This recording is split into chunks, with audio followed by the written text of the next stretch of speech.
Hey everybody, Ian with McGrew's Green Top Family Farms here. Got a short how-to video for you guys today on changing the transmission oil and NV4500. This should be the same for basically all of them. They've used them in Chevy trucks, Dodge trucks, everything like that. Typically you'll find an NV4500 mounted behind a 12 or 24 valve Cummins. Typically those are what you'll find them behind, occasionally behind a V10. NV3500s are similar, but this video today will be focusing on the NV4500. So today, I have acquired AMSOIL SAE 7590 API GL4. The GL4 is what is called for with the NV4500 transmission. GL3 does not meet the requirements. GL5 does not meet the requirements. Some people get pretty liberal on which oil they use. It calls for a GL4. This AMSOIL is specifically formulated to meet those requirements. The problems you run into if you run anything but this, there are brass synchro parts in these transmissions, and you can run into corrosion problems if you run the incorrect oil. It takes 4 quarts. As you can see, I have 5. Calls for 4 quarts. The standard practice is to put 5 in it. It helps to better lubricate some of the higher pieces in the transmission, and it throws the oil a little bit better. Keeps it runs cooler too, particularly, and overfilling it by a quart doesn't hurt anything. I am under the impression that I'm probably going to have to take the gear shifter off and pour the 5th quart in the top. If it comes to that, we'll get there. But hey, let's get this done. All right, to pull this off, you're going to need 9/16 deep well socket. Short socket would work too, but I have a deep well, and a 3/8 plug hex socket. This is to get the cover off that we're going to take off when we get under there to drain it. This is to refill it. All right, after rolling underneath the passenger side of the truck, it's almost directly behind the passenger side tire. You're going to be looking for this cover on the passenger side. The video is reversed, but going to pull this cover off. This cover is actually for the PTO, and it is the lowest point on the transmission. Get your pan under it too. Probably going to be schmoo coming out of it.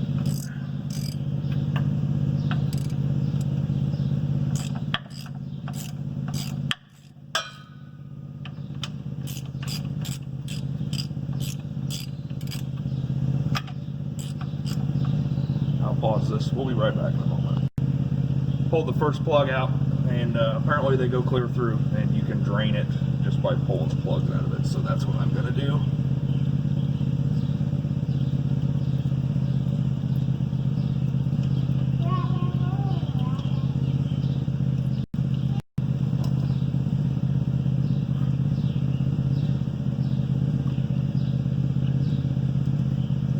The oil really doesn't look too bad on this. It smells like hell, but all gear oil does.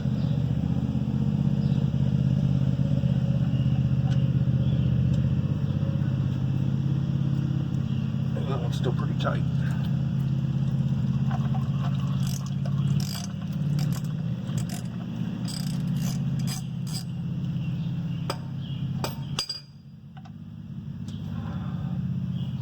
Let's see if we can pop this off.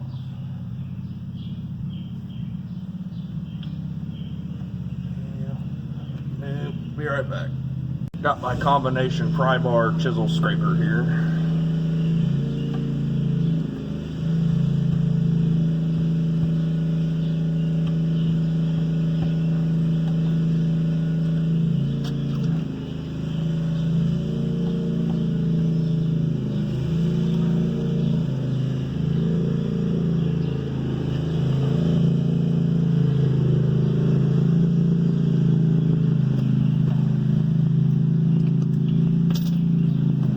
Remember, boys and girls, your sockets can double as hammers, ratchets.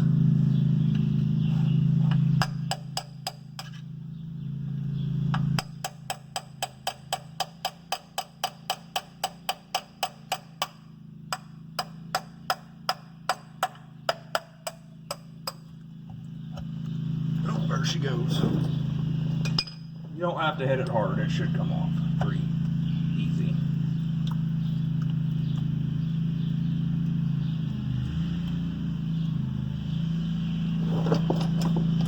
take the cover off to the side, you're going to need to clean it and make a gasket for it.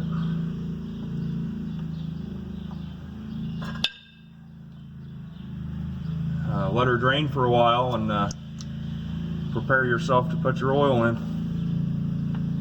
The more important steps, need to get a hold of your cover and a good gasket scraper. I prefer the razor blade ones. Make sure you get all of that old gasket material off the back side of there.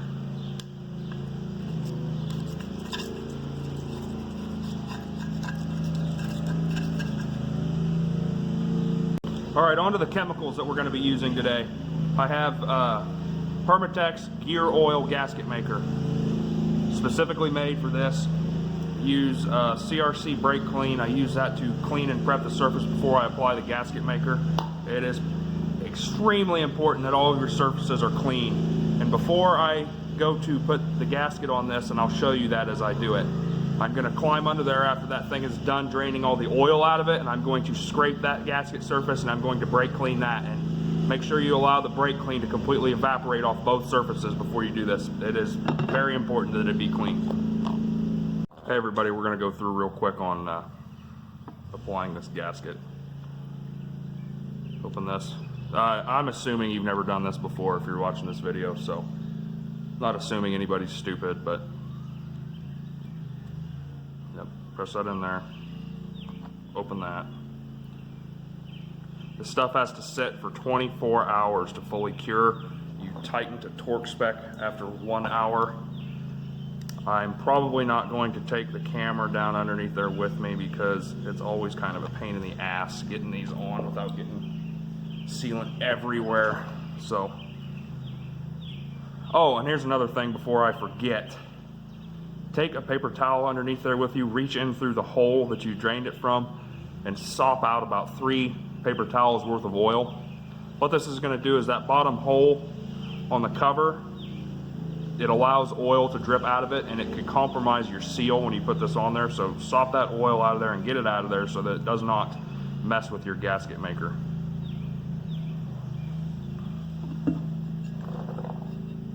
I go around each hole. It doesn't have to be perfect, but the closer to perfect it is, the better it'll be.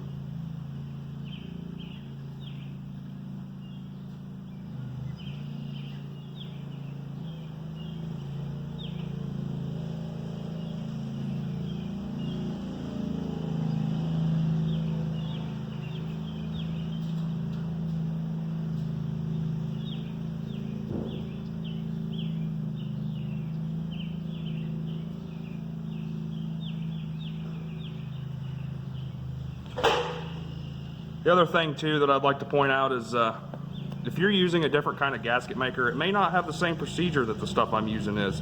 If in doubt, refer to the tube. You don't have to listen to me on it.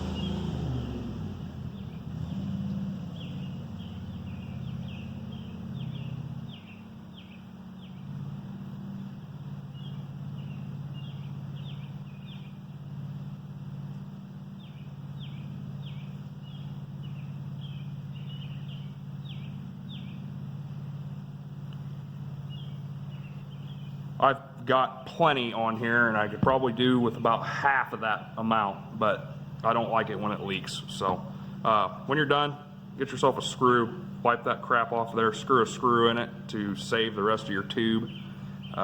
When you apply this thing, what you're going to do is you're going to, according to my instructions, is put it on there, finger tight the screws until you see a little bit of that silicone come out. Let it sit for 1 hour or more, and then torque to spec.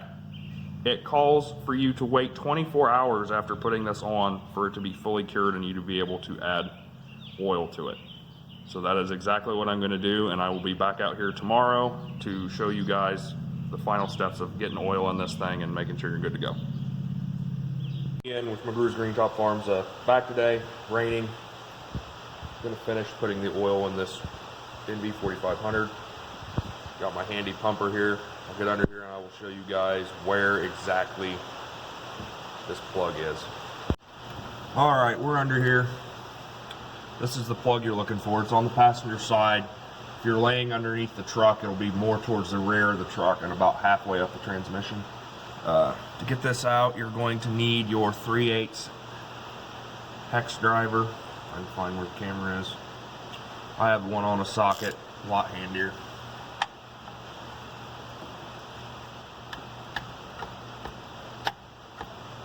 And it can be kind of a bitch to get out too. Dirt in my eye. There we go.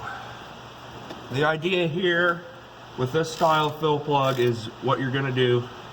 Take the fill plug out, and then I'm going to use the pumper to get the oil in. You can use a funnel, I guess. It's a pain in the ass. But the idea of this is that you pump oil in here until it runs out of this plug hole, and that's how you verify that it has enough oil in it. And that's really all there is to it.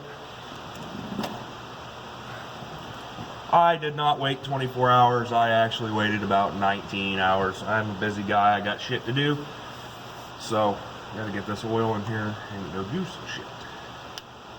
I'm sure that 18 hours is probably plenty of time. I'm not going to video the entire act of me pumping all this oil in. So, really this is the last step anyways. Once you get done, you screw your plug in, drive it till it's warm, check it for leaks. That's really it. Have a good one.